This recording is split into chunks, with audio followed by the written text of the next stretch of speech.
গেলে কি birth certificate বা জন্ম শংসাপত্র দেখানো বাধ্যতামূলক? সবচেয়ে বড় প্রশ্ন। 2 নম্বর প্রশ্ন, 1987 সালের পরে জন্ম হলে কি বাবা ও মায়ের বার্থ সার্টিফিকেট বা জন্ম শংসাপত্র দেখাতেই হবে? 3 নম্বর প্রশ্ন, বার্থ সার্টিফিকেট বা জন্ম শংসাপত্র না থাকলে কি অন্য কোনো নথি বা কাগজ চলবে? অন্য কোনো নথি? 4 নম্বর প্রশ্ন, কাদের কাদের কোনো কাগজপত্রই দেখাতে হবে না? যাদের কোনো কাগজই দেখাতে হবে না তাদের তাহলে কি করতে হবে? 4র্থ প্রশ্ন। 5ম প্রশ্ন, যদি আমার ভোটার কার্ড থাকে কিন্তু আমি কোনো কাগজ দেখাতে না পারি তাহলে কি আমি নাগরিকত্ব হারাবো? এই সমস্ত প্রশ্নের উত্তর এই ভিডিওতে আমি আপনাদের দেব, তাই মন দিয়ে ভিডিওটা দেখে নিন আর এই সংক্রান্ত যাবতীয় প্রশ্নের উত্তর এই ভিডিওতে খুঁজে নিন। চলুন শুরু করা যাক। এই রকমই প্রতিদিনের প্রয়োজনীয় বিভিন্ন তথ্যের ওপর ভিডিও আপনারা পাবেন, তাই এখনো যদি চ্যানেলটাকে সাবস্ক্রাইব না করে থাকেন তাহলে অবশ্যই সাবস্ক্রাইব করে নিন। তাহলে সাবস্ক্রাইব করে নিয়েছেন তো? আপনাদের জন্য এটা একদম ফ্রি, কিন্তু এটা আমরা ভীষণভাবে অনুপ্রাণিত হই, তাই প্লিজ একটু সাবস্ক্রাইব করে রাখুন। প্রশ্নে ফিরি। 1 নম্বর প্রশ্ন কি ছিল? ভোটার তালিকায় নাম বজায় রাখতে গেলে কি বার্থ সার্টিফিকেট বা জন্ম শংসাপত্র দেখানো বাধ্যতামূলক? দেখাতেই হবে? উত্তর হলো না, বাধ্যতামূলক নয়। কেন বাধ্যতামূলক নয়? তার কারণ অনেকগুলো নথির কথা বলা হয়েছে, যার মধ্যে বার্থ সার্টিফিকেট বা জন্ম শংসাপত্র একটা নথি। এটাই দেখাতে হবে এরকম কোনো ব্যাপার নেই। অর্থাৎ বার্থ সার্টিফিকেট দেখাতেই হবে এরকম একটা কথা যেটা বাজারে ঘুরে বেড়াচ্ছে, সেটা সম্পূর্ণ ভুল। আমি কেন ভুল সেইটাতেও আসবো। তাহলে প্রথম প্রশ্নের উত্তর একদম সরাসরি যে না, বাধ্যতামূলক নয়, বার্থ সার্টিফিকেট দেখাতে হবে, দেখাতেই হবে এরকম কোনো কথা বলা নেই। 2 নম্বর প্রশ্ন কি ছিল?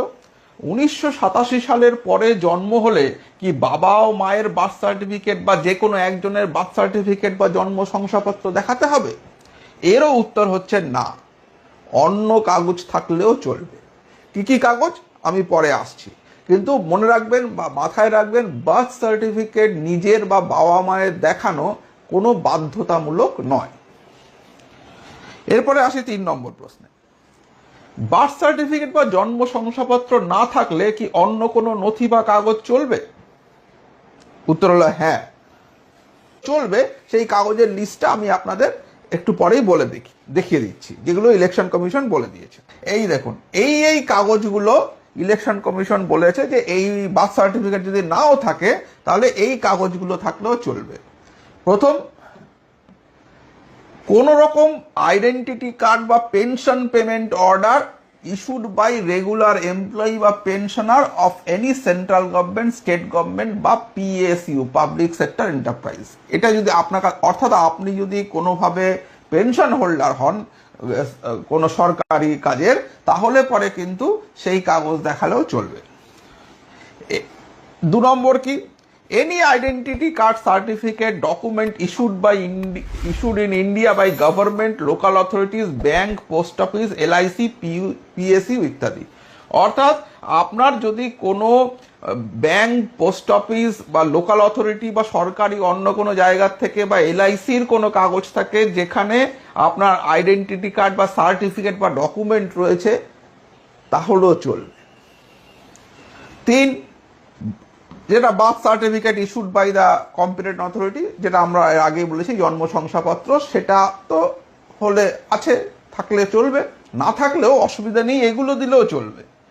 4, পাসপোর্ট, যদি আপনার পাসপোর্ট থাকে তাহলে সেটা দেখালেও হবে। 5 নম্বর, ম্যাট্রিকুলেশন বা এডুকেশনাল সার্টিফিকেট, যদি মাধ্যমিক পরীক্ষা দিয়ে থাকেন তাহলে মাধ্যমিক পরীক্ষার সার্টিফিকেট বা মাধ্যমিক পরীক্ষার অ্যাডমিট কার্ডে যে ডেটা বা অ্যাডমিট কার্ড সেটা দেখালেও চলবে, কোনো অসুবিধা নেই। 6 number, permanent resident certificate issued by competent state authority, যদি রাজ্য সরকারের তরফ থেকে আপনাদের রেসিডেন্ট সার্টিফিকেট থাকে তাহলে পরেও পার্মানেন্ট রেসিডেন্ট হিসেবে আপনাদের যে সার্টিফিকেট থাকে তাহলে সেটা দেখালেও চলবে। 7, ফরেস্ট রাইট সার্টিফিকেট, আপনি যদি বনাঞ্চলের কাছাকাছি বসবাস করেন তাহলে বন অধিকার যে সার্টিফিকেট, সেই সার্টিফিকেটটা যদি আপনি শো করতে পারেন তাহলেও চলবে। 8, যদি আপনার কাছে ওবিসি, এসসি বা এসটি সার্টিফিকেট থাকে তাহলে সেটা দেখালেও চলবে। অর্থাৎ বার্থ সার্টিফিকেট দেখাতে হবে, এইটাও কিন্তু বেসিক্যালি একটা গুজব, এরকম কোনো কথা এখানে বলা নেই। 9 নম্বর, ন্যাশনাল রেজিস্টার অফ সিটিজেন অর্থাৎ এনআরসি যদি আপনার রাজ্যে হয়ে থাকে, এটা তো শুধুমাত্র পশ্চিমবঙ্গের কথা ভাবে করা হয়নি, গোটা ভারতবর্ষের কথা ভাবে করা হয়েছে। যদি কোনো জায়গায় এনআরসি হয়ে থাকে এবং সেই এনআরসিতে আপনার নাম উঠে থাকে তাহলে সেইটা দেখালেও চলবে। আর কি, ফ্যামিলি রেজিস্ট্রেশন বা যেটা স্টেট বা লোকাল অথরিটি যদি ফ্যামিলি রেজিস্টার বা পারিবারিক নিবন্ধন সার্টিফিকেট কোনো থাকে তাহলে সেটা দেখালেও হবে। আর 11 number, any land house allotment certificate by government, যদি সরকারের তরফ থেকে আপনাকে কোনো ল্যান্ড বা জমি বা বাড়ি অ্যালট করা হয়ে থাকে তাহলে সেই সার্টিফিকেটটা দেখালেও চলবে। সুতরাং বার্থ সার্টিফিকেট কম্পালসারি নয়। এর পরের প্রসঙ্গে, যেটা 4 নম্বর প্রশ্ন ছিল, কাদের কাদের কোনো কাগজপত্র দেখানোর দরকার পড়বে না? এটা খুব জরুরি প্রশ্ন। মনে রাখতে হবে যে এই যে স্পেশাল ইন্টেন্সিভ রিভিশন বা যেটাকে আমরা বলছি বিশেষ নিবিড় সংশোধন ভোটার তালিকায়, এইটা শেষবার পশ্চিমবঙ্গে হয়েছিল 2002 সালে। 2002 সালে জানুয়ারি মাসে, অ্যাকচুয়ালি 2001 সাল থেকে শুরু হয়েছিল, 2002 সালে জানুয়ারি মাসে এই তালিকা প্রকাশ করা হয়। এখন এই 2002 সালের, যেটা বিহারের ক্ষেত্রে 2003, পশ্চিমবঙ্গের ক্ষেত্রে 2002 সালে যদি ওই ভোটার তালিকায় আপনার নাম থেকে থাকে তাহলে ইলেকশন কমিশন প্রথমে বলেছিল সবাইকেই দেখাতে হবে, এখন নতুন আপডেটেড নোটিশ বলছে যে আগের যে বিশেষ নিবিড় সংশোধনের ভোটার তালিকা হয়েছিল সেই তালিকায় যদি আপনার নাম থেকে থাকে তাহলে পরে আপনার কোনো কাগজপত্র আর দেখাতে হবে না। অর্থাৎ ভিত্তিবর্ষ বা বেস পিরিয়ড ধরা হবে এর আগের যে স্পেশাল ইন্টেন্সিভ রিভিশনের পরে যে ইলেকটোরাল রোলটা পাবলিশ করা হয়েছিল সেই ইলেকটোরাল রোলটাকে। অর্থাৎ 2002 সালে, ভালো করে ওয়েস্ট বেঙ্গলের ক্ষেত্রে এটা হচ্ছে 2002, পশ্চিমবঙ্গের ক্ষেত্রে কিন্তু এটা 2002। এই 2002 সালে যদি যে ইলেকটোরাল রোল পাবলিশ করা হয়েছিল সেই ইলেকটোরাল রোলে যদি আপনার নাম থেকে থাকে তাহলে আপনাকে কোনো কাগজপত্র দেখাতে হবে না, দেখানোর দরকার পড়বে না। তাদের কি করতে হবে? তাদের শুধু যে ফর্মটা দেওয়া হবে সেই ফর্মটা ফিল আপ করে দিতে হবে।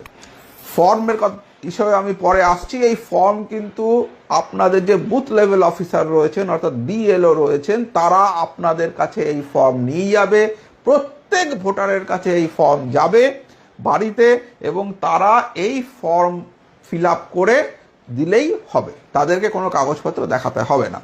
ফর্মে কি আছে সেটা আমি আসছি, তার আগে 5 নম্বর প্রশ্নটা দেখে নিই।